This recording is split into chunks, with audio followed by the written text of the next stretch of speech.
Sometimes it takes a heartbreak to shake us awake, and help us see we are worth so much more than we're settling for. Today on Our Space, we prove that happiness is the best revenge because nothing drives your enemies more insane than seeing you smile and living a good life. Up first, this op won't give his ex the satisfaction of watching him suffer. Vindictive ex-wife illegally signed application to local WA in my name. I'll start this off by saying my ex is vindictive as hell.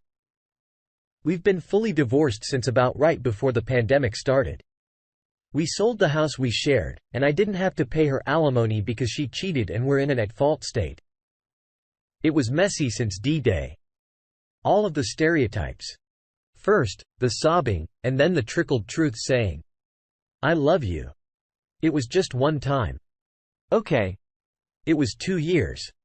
And then the gaslighting followed by, "I'm going to take you for everything." Before packing her crap and walking out. I feel like I never really knew the woman. My ex was, and all the time we were together. We were married 5 years and together for 7. And in 2 of those 5 married years, she had affairs with 3 other men. The final one being a foreign businessman of some sort from what I could find out. Yes. I got tested recipes. And was thankfully negative. Yes. She got pregnant by the final affair partner. And, no. I didn't sign that birth certificate because I found out about all the affairs before the baby was born. Thanks to a call from the first affair partner. My ex tried to go full scorched earth on me, but since we live in and were married in an at-fault state, she lost. We didn't pay equally into our house. And the equity was divided to 70.30. So, I got a pretty good cash payout when I sold our material home to put as a down payment on a different house close to my job. It's a bit of a downgrade, but suits a single guy in his 30s like me just fine. My ex did show up to my house once, but I refused to let her in. She complained to me that I'd financially ruined her in the divorce.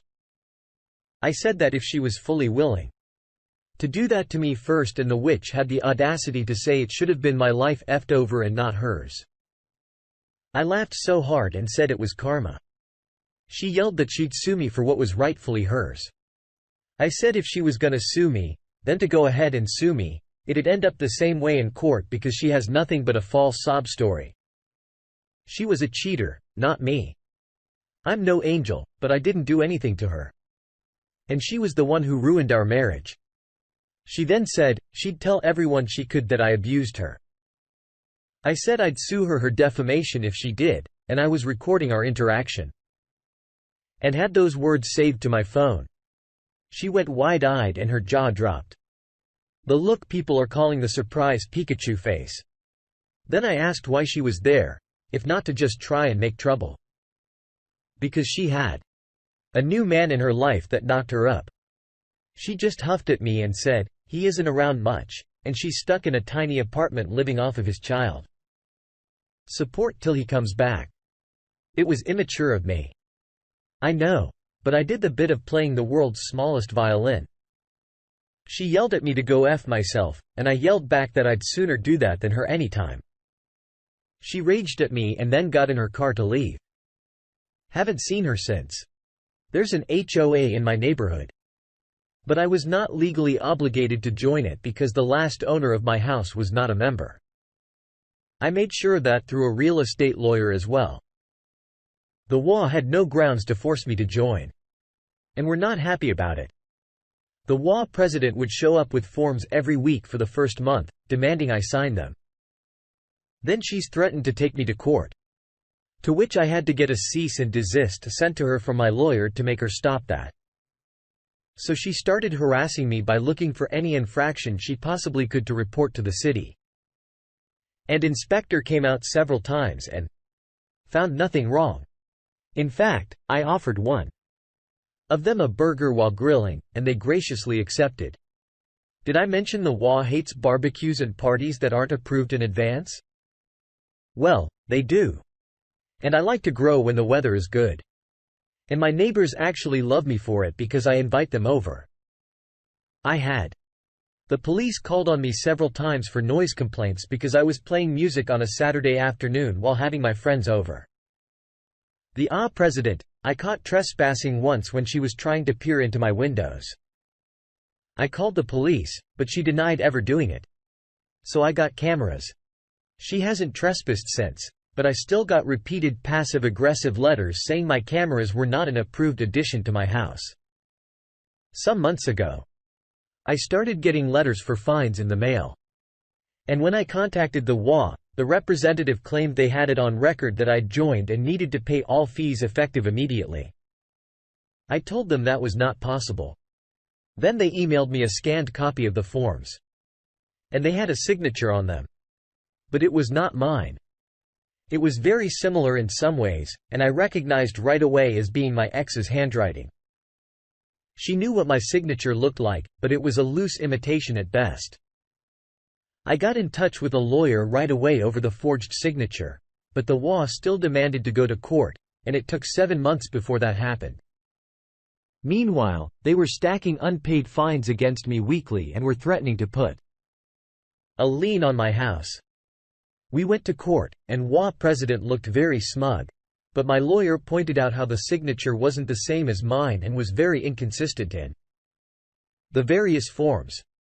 I'd never allowed the WA president in my house, and I'd never requested the forms.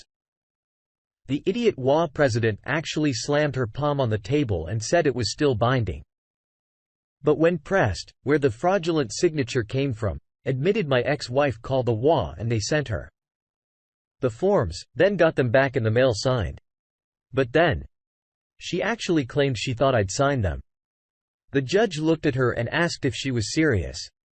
She confirmed she was. The judge then asked how a woman I was. No longer married to that I had never even lived with in my current residence was supposed to have any bearing on whether or not I joined the WA. She went quiet, and I could see the crap look on her face. As the hamster wheels were turning, and she seemed to finally mentally put the pieces together. My lawyer then counter-claimed that what the WA did was blatant fraud and legal actions must be taken. And they were.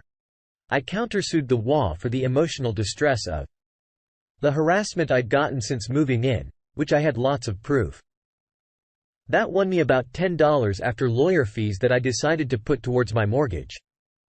The WA president was removed from her throne. I like to think she was kicking and screaming. She was also slapped with a hefty fine. I've seen her outside a few times. And she always looks at me like I am the devil.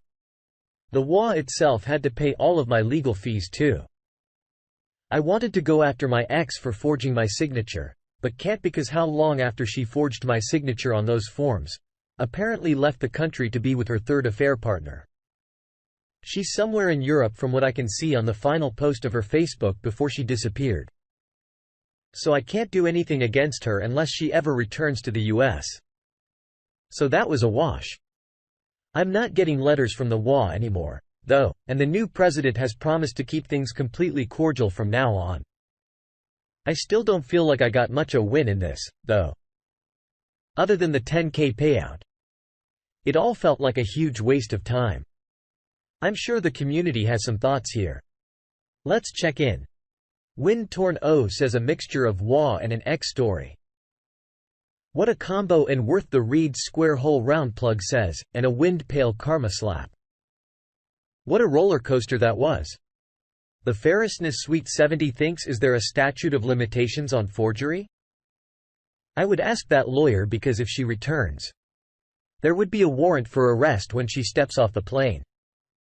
Fogo Bumb adds in many U.S. jurisdictions, fleeing the state tolls the statute of limitations. It might be worth seeing if the police or DA are willing to charge the crime. Assuming it is a crime, some fraud statutes are specific about gain and may not recognize profit was harmed. I am not a lawyer, but if I understand correctly, outstanding charges toll longer or in more jurisdictions. Jesus Christ has a lot of drama in a short period of time and totally unnecessary.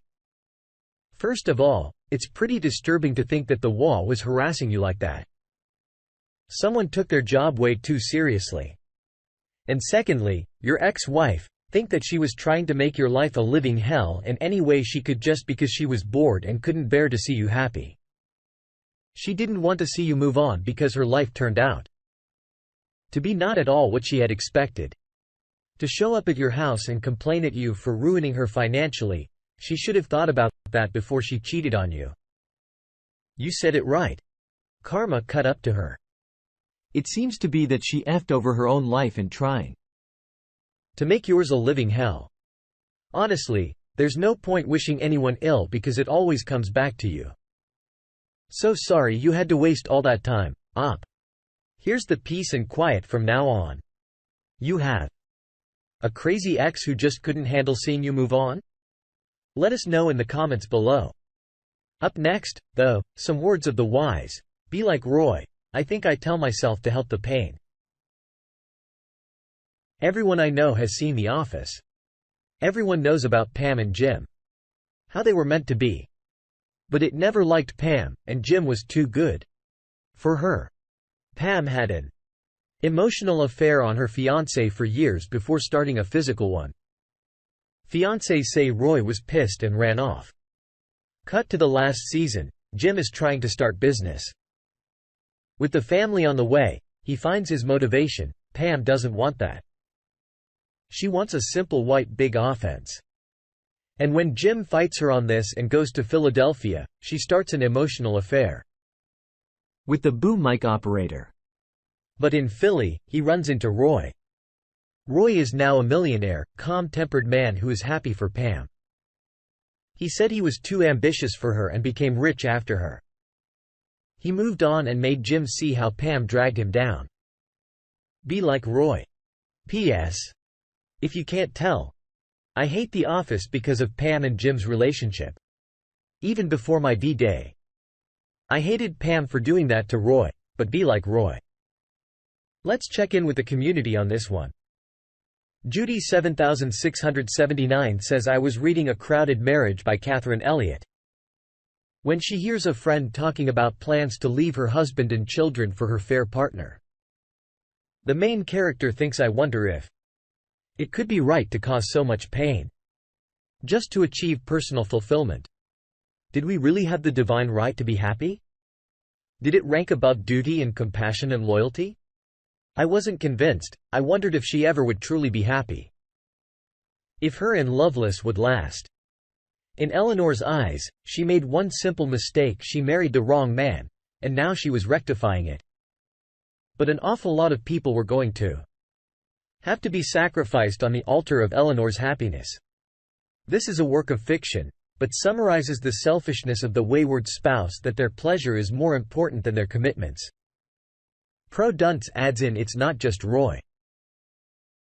I hated how movies and TV romanticize emotional affairs, like it's a good thing. The person I got left behind just became an extra. Are we supposed to be extras? DOP responds. We're not extras. We're Royce, the main character of our own shows, who were extras on someone else's show. Besides TV, it doesn't show what happens after, and they start to question each other. And how they both cheated to get here. You definitely have a point here, Op. We tend to only see one side portrayed in the media. I think sometimes it's hard to imagine actually moving on and living happily and being our best selves when we were stuck in a difficult place mentally and hurting. That being said, when we're out of those ruts, I love when we have those moments after bad things happen to us. We see clearly, and we see things for what they are. It makes it feel like all that hurt and all that pain was worth it. Like the journey was meant to be, and there was a bigger purpose to all of it. The reality is we move on. We live our lives because we must. Life goes on, but it's up to us to make life the best it can be. We can choose to stay in the rut, or we can choose to make the best of it and live up to our potential. What do you like to remind yourselves of to help ease the pain? Let us know below. And thank you for joining us today on our space. Please be sure to like and subscribe and hit that notification bell so you don't miss out on our next video. Also, please let us know what you thought of today's content in the comments below. We'd love to hear from you.